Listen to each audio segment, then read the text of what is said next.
These are some of the culinary creations that have earned French chef Alain Ducasse his latest Michelin star. He has racked up 21 over his lifetime, but it's the first one for the tiny nation of Qatar.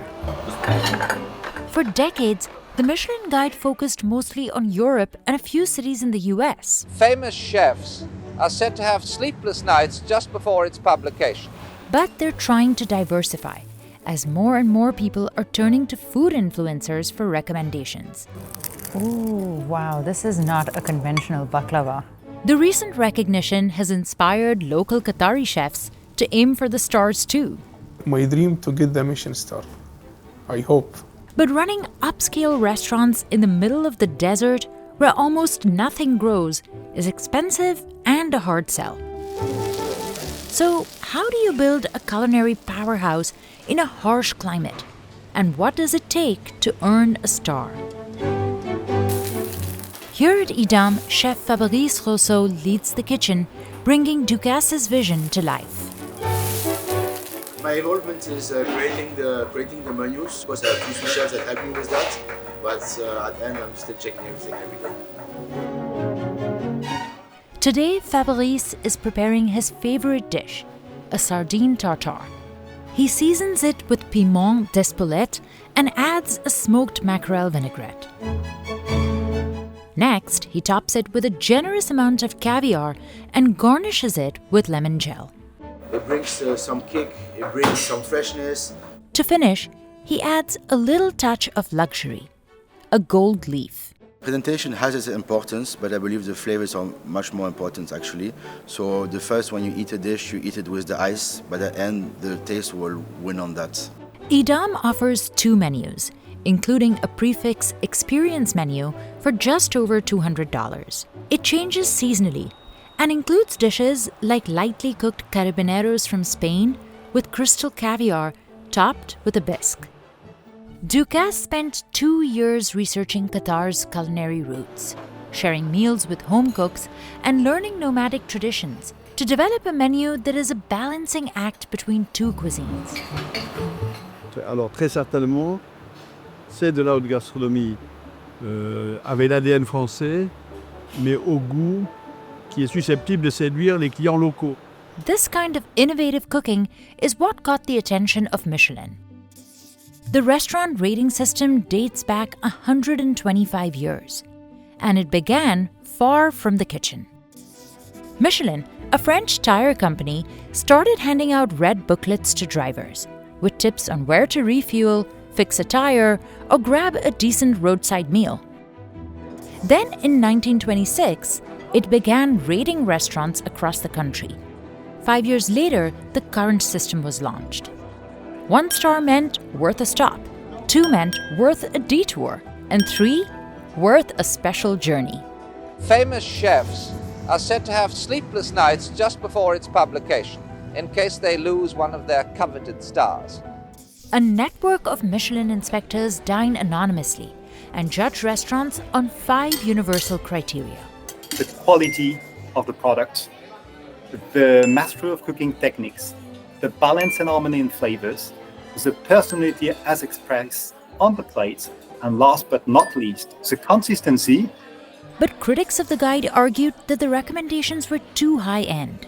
So in 1997, Michelin launched the Bib Gourmand category. It highlights affordable dining options like family-run joints and modern bistros where guests can enjoy a 3-course meal at a reasonable price. But it took Michelin nearly a century to expand beyond Europe. The guide started covering New York City in 2005, and 2 years later it reached Asia, featuring restaurants in Tokyo. Today, it rates more than 30,000 establishments in 50 countries. Before adding a city, inspectors spend years mapping the culinary scene. They consider a new location based on factors like creativity, emerging talent, and international interest. Today, more and more people do consider that good food is the first reason to travel for. Sometimes before, culture and even nature. While Michelin stars are still considered the most prestigious award by chefs, the guide's relevance is being challenged in a world of TikTok taste tests and influencer-driven reviews. Hey besties, we are still on the hunt for the best tacos in Philadelphia. And shows like The Bear have shown just how hard it is to run a fine dining establishment, especially in this economy. The average restaurant in the US has seen a 35% increase in both food and labor costs since 2020. As a result, eating out has become more expensive, with average menu prices rising by 31% between February 2020 to April 2025. Now, chefs are seeing fewer reservations, whether it's for mom-and-pop joints or Michelin star eateries. And the competition has become more intense. Le consommateur qui arrive chez nous, avant, il s'est informé, il est capricieux, il est infidèle, il les a peur, il est foodie, blablabla, et il faut encore l'étonner. C'est ça notre job en fait, c'est d'essayer d'être un peu en avance.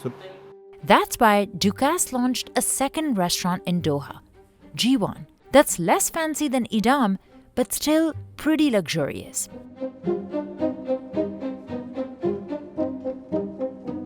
I think I'll go with the G1 menu. Ambiance plays a big part in the restaurant's appeal. Its decor is meant to evoke the meeting of the desert and the sea. The interior is adorned with 4 million Swarovski beads, a nod to the nation's main industry before the oil boom of the 70s and 80s. Okay, let's go with the red snapper, please. Inside the kitchen, 15 cooks from different countries prepare elaborate dishes like this starter with a local fish called hamur. The menu is a collaboration between a team of chefs and Ducasse. The dishes here are served family style, like the nomadic meals shared in the Qatari desert. It's a typical Qatari dish. It's made with wheat, cooked with chicken, so they smash it all together. On the top, we have traditional ghee with the chicken juice. Ooh, yummy. All right, thank you so much. G1 can serve up to 120 guests a day, with entrees starting at about $16. And it's this combination of quality food at an affordable price point that won G1 a Bib Gourmand Award this year. But bringing this kind of cuisine to the desert comes with unique challenges, especially in sourcing local ingredients. Quand j'arrive dans un pays, je regarde ce que j'ai, ce dont je dispose, je regarde ce que je sais, je regarde ce que je vais faire avec, dans un créneau de prix. In Doha, outdoor farms are a rarity because the temperature in the summer can reach over 110 degrees Fahrenheit, and water is scarce. That means the restaurants need to import some of their ingredients. We source our ingredients from all over the world because in Qatar there are 2 seasons, winter and summer. The winter time is actually the time where we can source the ingredient locally. Dietary restrictions are another challenge in creating French cuisine. Islam is the official religion, so all meat must be halal. Small farmers in Europe will not make those meats halal, so we have to find different types of meats. Ils sont étonnés, mais ils ne sont pas surpris de notre capacité à préparer finalement un plat français avec un ingrédient local dont ils sont friands, qui est le chameau, et en particulier les jeunes chameaux. Alcohol is also off the menu because Ducasse's restaurants in Qatar are housed inside national museums run by the government. That has pushed Idam's mixologist Ratan Robi to be creative. It's not about replacing cocktail, it's about offering a elevated, flavorful experience that stands on its own. Each drink is designed to complement and even enhance the flavor of the dishes. So even though there's no alcohol in Robi's creations, Michelin gave him the Exceptional Cocktail Award. Back in 2013, when Ducasse first opened Idam, Doha wasn't anywhere on the global culinary map. Nous sommes un des premiers restaurants, il y a 12 ans, à s'installer dans cette ville. At the time, Qatar's museum authorities invited Ducasse to possibly open a restaurant in one of their landmarks, the Museum of Islamic Art. J'ai choisi d'ouvrir un restaurant à Doha parce que l'opportunité d'imaginer une cuisine que nous ne connaissions pas, que nous ne savions pas faire. So Ducasse applied some of the same rules he has at other restaurants. Alors, on a enlevé le gras, le sucre et le sel. On ne fait pas de friture. On a enlevé le sucre partout. Nos desserts sont acides. Je dirais, ils s'habitueront à cette évolution nécessaire pour la santé de la planète, mais aussi pour la santé des consommateurs. Now, nearly 12 years after Idam first opened its doors, Ducasse's bet paid off when they earned one of the country's first Michelin stars.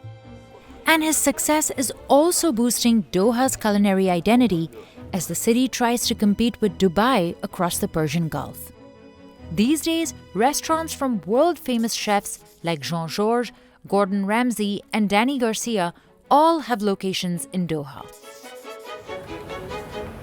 And the markets are filled with spices from South Asia and delicacies from other countries. You get just about everything in this market, including, look at all these beautiful spices. I wish you could smell them. They smell amazing.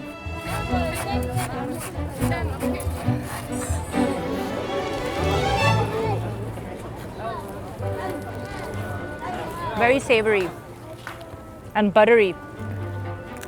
Now, local chefs are also aiming for global recognition while embracing tradition. At Bilhambar, a high-end restaurant, the menu is devoted to contemporary Qatari cuisine. My name is Mohammed Al Abdullah, known in Qatar Bil Khams. Bil Khams, it's meaning with the 5 fingers. How you will eat the rice or you will eat anything with the 5 fingers.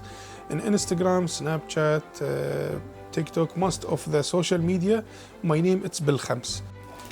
He learned to cook from his grandmother while still in school. One of his signature starters is a fried dumpling. Qatari people, they like the smell, they like how it will be like a burn, a little bit like caramelized.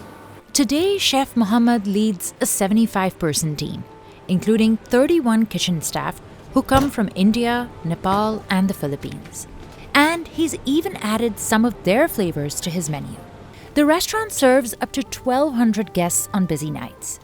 They are saying you will be the head chef or executive chef in this restaurant. You know, I cannot sleep this day. I came here at 7:30. I leave from here at 2 o'clock morning. You know, from morning to morning. All the main ingredients are sourced locally, from white truffle found in the Qatari desert to the lamb served here. Even the oil is rendered in-house, just as his grandmother taught him. The rice very gold and but the pure oil, the fat oil. But some high-quality ingredients do have to be imported, like basmati rice from India, Himalayan pink salt, and other spices. His food is served on custom stainless steel trays carved in India. It's all handmade. Bilhambar has already earned awards for promoting Qatari culture and for its growing popularity. Put your 4 fingers like that. Whoa. And put it here. Did you remember the black dry lemon? Yes. We will squeeze it, sorry, one of them here. They are the Qatari, they like to do like that. Now, Chef Mohammed has his eyes set on a new goal. My dream to get the Michelin star. I hope. And what's next for the man who's won it many, many, many times? Donc voilà, nous sommes toujours dans cette quête d'évolution permanente. Toujours se poser la question, ne pas s'inscrire dans les habitudes, etc. C'est notre métier, c'est ce que nous faisons tous les jours, nous évoluons.